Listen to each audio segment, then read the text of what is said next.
El hebreo bíblico, como la mayoría de las lenguas, está salpicado de expresiones idiomáticas, palabras o frases que significan algo diferente de lo que parecen decir. Un ejemplo es millitán, término compuesto por dos palabras hebreas, mi, que es la interrogación, ¿quién? Y yitán, que significa daré. De este modo queda, ¿quién dará? En la Biblia hebrea, esta frase expresa la idea de un deseo, un anhelo, algo que se desea con ansias. Por ejemplo, en el Salmo 14:7, David exclama, «Oh, que de Sión saliera la salvación». El hebreo no dice «oh», sino millitán. En Job 6:8, cuando Job exclama, «Ah, si Dios me concediera lo que pido». Ah, viene de millitán. La expresión aparece otra vez en Deuteronomio 5:29. Repasando las providencias de Dios en la historia, Moisés le recuerda a los hijos de Israel su pedido de que él, Moisés, hablara con Dios en nombre de ellos, para que no muriera. Según Moisés, Dios se complació en su pedido y les dijo, «Ojalá su corazón esté siempre dispuesto a temerme y a cumplir todos mis mandamientos». La palabra «ojalá» es la traducción de millitán. Increíble, aquí está Dios, el Creador, el que hizo el espacio, el tiempo y la materia, el que sopló en Adán el aliento de vida, expresando una frase generalmente asociada con las debilidades y las limitaciones de la humanidad. Ahora, si algún libro del Antiguo Testamento revela la realidad del deseo de Dios de que los humanos le obedezcan y la tendencia humana no hacerlo, es el libro de Jeremías. Frente al cuadro de los grandes cambios geopolíticos del antiguo cercano oriente, el libro de Jeremías relata el ministerio y el mensaje del profeta que con pasión y fidelidad predicaba el mensaje de Dios a gente que en su mayor parte no quería escucharlo. Leer el libro de Jeremías es realizar una jornada espiritual que va y viene desde las profundidades más bajas de la depravación humana hasta la altura, la grandeza y la majestad de Dios. El Dios que, desde esa altura, clama a todos nosotros, aún en nuestra condición caída. Millitán, ¿qué tal corazón estuviera en ustedes? Que estudiar la Biblia todos los días a través de la escuela sabática es muy importante. En Jeremías 2:13, abandonaron a Dios. En esta escuela sabática, este es un momento muy especial. Vino su ira y ¿qué hizo? Fue destruir. Bienvenido a Presente 7. Este es un espacio especial que hemos creado para ti, a fin de darte tips, consejos. Querido líder de grupo pequeño, bienvenido a Presente 7. Este es un espacio especial que hemos creado para ti, a fin de darte tips, consejos y herramientas que sean útiles en el repaso semanal de escuela sabática que tienes bajo tu responsabilidad. Queremos lograrlo a través de 3 puntos importantes, que son conocer, sentir y hacer. A continuación, vamos a ver cómo podemos ayudar a nuestros miembros de grupo pequeño a conocer. Muy buenos días, apreciables hermanos. Me da gusto verlos de nuevo en esta escuela sabática. Este es un momento muy especial, es el repaso de la lección. Y yo solo quiero recordarles, ustedes saben muy bien que estudiar la Biblia todos los días a través de la escuela sabática es muy importante, porque eso fortalece nuestra fe. Es el alimento de cada día para el cristiano. Y yo espero que cada uno de ustedes haya estudiado durante esta semana su lección todos los días. Y ustedes saben muy bien que cuando estudian su lección, ustedes vienen para comentar, para aportar y que juntos podamos comprender lo que esta semana el Señor quiso hablar con nosotros. ¿Está bien? Ahora, vamos a empezar este repaso de la lección. Saben que este trimestre es muy interesante porque estamos entrando a un libro de un profeta mayor, el profeta Jeremías. Durante todo este trimestre vamos a estudiar este libro. Es un libro muy interesante, ¿ya? Muy interesante, que quiero invitarlos para que ninguno de ustedes deje de estudiar ningún día, ¿está bien? Para que todos podamos comprender, para que todos podamos aportar. Ahora, yo quisiera comenzar con esto, no sin antes preguntarles el versículo de memoria. Ustedes saben que no es leído, no, es de memoria, Debiéramos aprenderlo, ¿está bien? Así que quiero ver si realmente lo aprendimos. Vamos a repetirlo. 1, 2, 3. Antes que te formases en el vientre te conocí. Antes de que nacieses te santifiqué. Te di por profeta a las naciones. Jeremías 1:5. Muy bien. Eso significa que sí estudiaron. Ahora, cuando nosotros queremos hablar de este libro, queremos iniciar con una pregunta. ¿Qué es un profeta? ¿Qué es un profeta? Yo quisiera que comentaran, que hablaran. ¿Qué es un profeta? Dice Deuteronomio 18:18. Le suscitaré un profeta entre sus hermanos como tú, y pondré mis palabras en su boca, y él les hablará todo lo que yo le mande. O sea, un profeta es un instrumento humano escogido por Dios que usa para dar sus mensajes. Muy bien, quiere decir que en palabras es el instrumento de Dios para dar un mensaje. Muy bien. Ahora, la segunda pregunta que quisiera dejar en sus mentes también y que podamos reflexionar y saber es ¿qué tipo de mensaje daba un profeta? ¿Ya? Sí. Me gustó 2 de Crónicas 36:15. Dice, el Señor, el Dios de sus padres, desde el principio les habló por medio de sus mensajeros, porque se compadecía de su pueblo, de su morada. Eran mensajes de compasión en realidad, aunque algunas veces eran un poco duras, finalmente lo que había detrás de ellos era un mensaje de compasión. Muy bien, quiere decir que la envoltura del mensaje, fuere lo que fuere, era un mensaje de amor, ¿no? Exacto. Es decir, de que Dios quería alcanzar a esa persona. Ya, muy bien, un mensaje de compasión. ¿Hay alguien más? Sí, hermano Moy. Bueno, según aquí Miqueas 3:8, también el mensaje que daba un profeta era un mensaje de reprensión y de amonestación a rebelión y a pecado específico. Muy bien. Si ustedes van a recordar igual, así como lo fue Natán con David, ¿no? Es decir, era una reprensión por el pecado que había cometido David. Muy bien, gracias hermano. Significa que dos cosas muy importantes, ¿no? Uno es que eran mensajes de amor.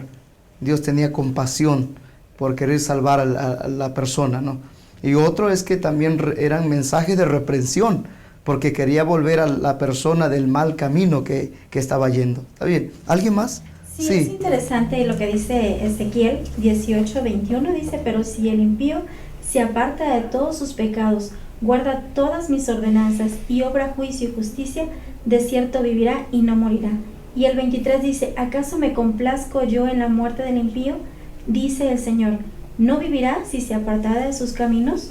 Entonces también era un mensaje de vida o muerte, de salvación. Muy bien. Habla aquí de algo bien importante, la misericordia de Dios. El profeta iba a dar un mensaje de salvación, ya sea de apartarse del camino, pero también podría ser que el bueno se apartara del mal camino. Entonces era un mensaje de salvación. Muy bien. Salvación. Muy bien. Así es que hemos respondido 3 conceptos muy importantes. Un mensaje de amor, de compasión, un mensaje de reprensión del pecado hacia el buen camino y un mensaje de salvación. Miren, son 3 elementos muy importantes. Es decir, de hecho, el mensaje especial que corre en toda la Biblia tiene que ver con eso, con el amor de Dios, con salvar al pecador, con volver al impío de su mal camino. Así es que ustedes saben muy bien que eso implica un desafío, ¿ya? Implica un desafío. En pleno siglo XXI podemos imaginar a los profetas bíblicos como grandes personajes que llevan el mensaje de Dios al pueblo. Pero en realidad, como dije hace un momento, implicaba un desafío tremendo. Yo quisiera que comentaran, ¿qué creen ustedes que implicaba ser un profeta? ¿Qué creen ustedes que implicaba ser un profeta? Sí, hermano Bet. Precisamente sabemos de notables personajes que narra la Biblia, narra la historia, por ejemplo, los patriarcas, los profetas, en este caso Jeremías, los apóstoles, los pioneros, los reformadores, sufrieron grandes consecuencias por obedecer la voluntad de Dios. Y tenemos el máximo ejemplo, nuestro Señor Jesucristo, que soportó burlas, desprecios y finalmente la muerte. En Hebreos 11 nos describe las actividades de muchos de esos personajes. Conquistaron reinos, hicieron justicia, taparon bocas de leones, apagaron fuegos impetuosos, evitaron filos de espadas, apedreados, aserrados, angustiados, maltratados. Y Dios nos llama en este tiempo a ser portavoces a un mundo que es cada vez más hostil a su llamado de misericordia. Es decir, que era un desafío, ¿no? Implicaba ser un profeta, era un desafío. Y ustedes van a observar y durante este trimestre van a leer también, y ya han leído también anteriormente, que incluso hasta perdían a su propia vida, ¿no? Era un desafío ser profeta, pues implicaba muchas cosas, sí. Sí, hermano Moisés. Bueno, también, si bien también los desafíos también implicaban privilegios, porque si nos damos cuenta en muchos de los libros escritos por profetas, empiezan diciendo, y vino palabra del Señor, y mencionan el profeta. Claro. Muy pocas personas en la historia de la humanidad escucharon la voz de Dios en forma directa, y eso fue un privilegio para los profetas. Muy bien, es decir, es un privilegio tremendo, ¿no? Es decir, escuchar la voz de Dios, ya, escuchar la voz de Dios. Sí, hermana Mari, ¿qué dice? Creo que también el desafío era estar conectado y dispuesto a seguir lo que Dios les decía. Yo creo que debe haber sido muy difícil en algunos casos cuando tenían que dar mensajes duros o cuando tenían que hacer cosas que no les agradaban, claro, seguir siendo humildes y obedientes a la voz de Dios. Ese yo creo que era el desafío más grande que tenían que enfrentar. Y sin duda alguna el profeta Jeremías eso iba a enfrentar, ¿no? Y lo mismo si recordamos Natán también. Si Natán también tenía que enfrentar al rey David para decirle algo que desafiaba prácticamente la autoridad real, ¿no? Así que muy importante. Sí, hermana Claudia. Es bien importante lo que comenta Mari, porque ellos tenían que estar convencidos del mensaje, tenían que haber comprendido el mensaje y estar convencidos de ello, porque era un desafío grande. Si nosotros lo traemos a este tiempo, hablamos del bullying, se ha hablado mucho del bullying. Es como si le hicieran bullying al profeta. Odiarlo, llevaba un mensaje y no lo querían, lo desechaban. Entonces el profeta debía estar convencido. Es en nuestros tiempos, nosotros tenemos que estar convencidos del mensaje que estamos dando a los demás. Muy bien. Yo agradezco igual su aportación. Me parece muy bien que estamos llegando a un mensaje, un concepto muy claro. Estamos sabiendo realmente lo que es un profeta, qué tipo de mensaje tenía un profeta, qué implicaba ser un profeta y qué desafíos. Quisiera cerrar esta parte del elemento saber. Estamos sabiendo, ¿está bien? Y la última pregunta que quiero dejar para cerrar esta primera parte de saber es ¿qué ventajas y desventajas tenía Jeremías para ocupar el cargo de profeta de Dios? Sí, una de las desventajas que se encuentran aquí es que él era pequeño, porque en Jeremías 1:6 dice, yo respondí, ay Señor Dios, no sé hablar porque soy un muchacho. Podemos decir que esta es una desventaja, ¿no? Una desventaja, puede ser, ¿verdad? Y bueno, una ventaja grande que él tenía también descendía del sacerdocio, ¿no? Sí, exactamente. Y bueno, la formación que él tenía también estaba muy empapado de las cosas. Claro, tenía una formación bien espiritual, ¿no? Si venía de un linaje sacerdotal, pues. Así es que estaba bien. Sí, a ver, ya hay 3 manos. Vamos a darle espacio aquí. Sin embargo, si tomamos en cuenta lo que él dijo de que era pequeño, como desventaja también es una ventaja. Le voy a decir por qué. Lo que yo pienso. Esa es la otra parte, ¿no? Entre más pequeño eres, estás más dispuesto a aprender. Las personas que ya somos grandes y testarudas, a veces el orgullo nos ciega y nos cerramos y no aprendemos. Claro, a veces pensamos que puede ser una desventaja. Hay ejemplos en la Biblia, ¿no? ¿Cómo qué ejemplo? Samuel. Exactamente. Muy bien. Joás, Josías. Así es que tanto es aparentemente una desventaja, pero sí es una ventaja también. Sí, hermano Moisés. Y recordemos que también un joven fue el único que permaneció al pie de la cruz cuando Jesús murió. Muy bien, muy bien. Quiere decir que Dios escogió lo débil del mundo, ¿no? Y lo escogió para avergonzar lo fuerte. Datos curiosos de la escuela sabática. ¿Qué iglesia usó por primera vez el nombre de escuela sabática? Inciso A, bautistas.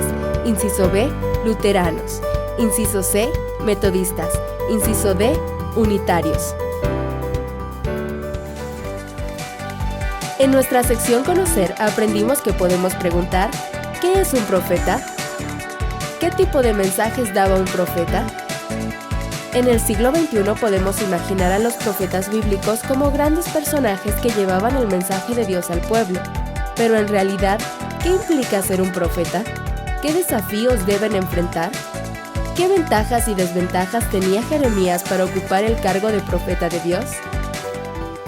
Datos curiosos de la escuela sabática. ¿Qué iglesia usó por primera vez el nombre de escuela sabática? Inciso A, bautistas. Inciso B, luteranos. Inciso C, metodistas. Inciso D, unitarios. La respuesta correcta es metodistas. Ahora es necesario que ayudemos a nuestros miembros de grupo pequeño a sentir. Veamos cómo podemos lograrlo. Es importante saber que la Biblia dice que Dios dijo a Jeremías: antes de que te formase en el vientre, te conocí. Y dice: antes que naciese, te santifiqué. Te di por profeta a las ¿qué? A las naciones. ¿Ya? Ese es el versículo de memoria. Es el versículo central. Y sabe que con este versículo encontrarías muchos conceptos muy importantes. ¿Ya? Por ejemplo, quisiera que entre todos dialogáramos esta pregunta que quiero dejar en su mente. Dice: ¿podemos entender esto como predestinación? Miren, observen, porque dice: antes de que te formase en el vientre te conocí. Como que da un sentido de predestinación, ¿no? Y luego dice: antes de que naciese te santifiqué. Te di por profeta a las naciones. Como que este versículo tiene un sentido de un término de predestinación. ¿Podemos entender esto como predestinación? ¿Qué piensan ustedes? ¿O a qué se está refiriendo Dios? Una frase que encontré en Efesios acerca de predestinación, es predestinación, creo yo, para salvación. Dice: en él asimismo tuvimos herencia, habiendo sido predestinados conforme al propósito del que hace todas las cosas, según el designio de su voluntad. Y aquí en otro versículo dice: nos predestinó, su propósito es para moldear nuestro carácter y llegar a ser limpios, santos y sin mancha. Hay otro texto en la Biblia que dice que nos predestinó para ser salvos, ¿verdad?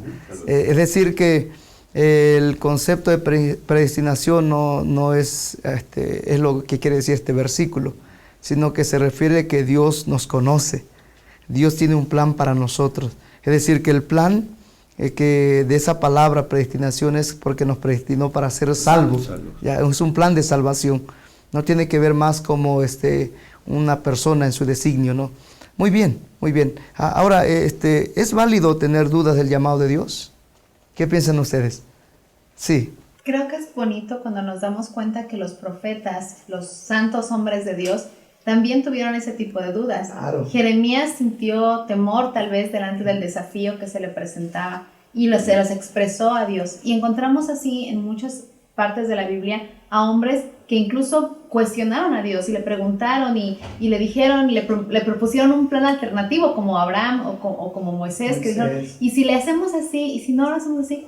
Creo que eso habla mucho de la relación de Dios con su mensajero y de la compasión tan grande que muestra, por ejemplo, con Jeremías. Jeremías tenía miedo y tuvo la confianza de decírselo a Dios: Señor, pero mira, soy pequeño, tal vez no puedo. Yo creo que se vale de repente tener esa confianza, decirle a Dios: tengo miedo delante de esto, tal vez no es así. Y Dios, en su misericordia, nos confirma y nos da esa seguridad de: yo voy a estar contigo, no te preocupes, todo va a estar bien. Yo creo que las dudas es más por la humanidad que tenemos, ¿verdad? Es la humanidad, porque nosotros podemos tener, o el profeta puede tener una excelente relación con Dios, ¿no? Pero yo creo que es por la humanidad que tenemos, ¿no? Es decir, que causa el pecado, causa duda, inquietud. Igual, aunque algunos no fueron profetas, pero como Gedeón, ¿no? Cuando fue llamado por el ángel para poder ayudar al pueblo, tuvo dudas, le pidió pruebas a Dios, ¿no? Así que me parece bien tu observación, tu comentario, Mari. Y yo creo que tiene que ver con eso también. Muy bien, ¿alguien más? Sí. Sí, por ejemplo, cuando Moisés también recibe el llamado, estuvo lleno de dudas, ¿no? Y el Señor tuvo que emplear 3 milagros para que pudiera estar convencido. Cuando le dice, ¿qué tienes en tu mano? Y ya tira la vara, ¿no? Y luego cuando mete su mano al seno y sale leprosa y luego limpia. Bueno, pues también ahí da a entender de que Moisés también tenía la duda. Y me viene a la mente también lo que decía usted, referente a la naturaleza humana. También vemos a nuestro Señor Jesucristo cuando en el huerto del Getsemaní ora 3 veces pidiendo que si hubiese otra manera, ¿no? Pero que se cumpla la voluntad de Dios, sí. Se cumpla la voluntad de Dios, sí. Yo creo que es donde se revela la naturaleza humana, ¿no? Sí, hermano Bet. Estaba pensando en eso de las dudas, que lejos de desanimarnos, aferrarnos más fuerte de Dios, ¿no? Por ejemplo, sí, lo que han dicho, Elías, el día anterior, una gran victoria para Dios, cayó fuego del cielo, ¿no? Al otro día se quería morir, ¿no? El apóstol Pablo estaba triste en la cárcel y escribió, Demas me ha desamparado amando este mundo, ¿no? Se sintió solo, ¿no? Sí. Pero salieron triunfantes porque se aferraron de Dios. Sí. Y finalmente la lección mencionó algo interesante que parece que era como una muy buena característica del profeta, el reconocer su propia indignidad y su propia incapacidad, porque se daban cuenta de lo grande de la vocación a la que le estaban siendo llamados. Reconocían eso y entonces se daban cuenta de que ellos no eran capaces. Y creo que eso era precisamente lo que los hacía más propicios para poder cumplir la misión. Muy bien. Creo que me parece que muy bueno el comentario, ¿no? Si ustedes observan que siempre que un profeta decía algo tenía que ver con su persona, ¿no? Es que, por ejemplo, Moisés, es que no sé hablar, ¿ya? Jeremías dice, es que soy joven, ¿no? Entonces, siempre tenía que ver con las características, ¿no?, de su persona.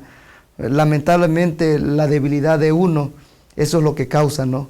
Pero también esas debilidades, dice San Pablo, que en medio de las debilidades se fortalece la gracia de Dios, ¿no? Vale. Y como dice la hermana Mari, es decir, que todo eso, esas debilidades, creo que son muestras de un reconocimiento de un corazón humilde que necesita depender de un poder superior, que es ese Dios todopoderoso, ¿no? Si alguien más quisiera aportar a esto, es decir, ¿es válido tener dudas del llamado de Dios?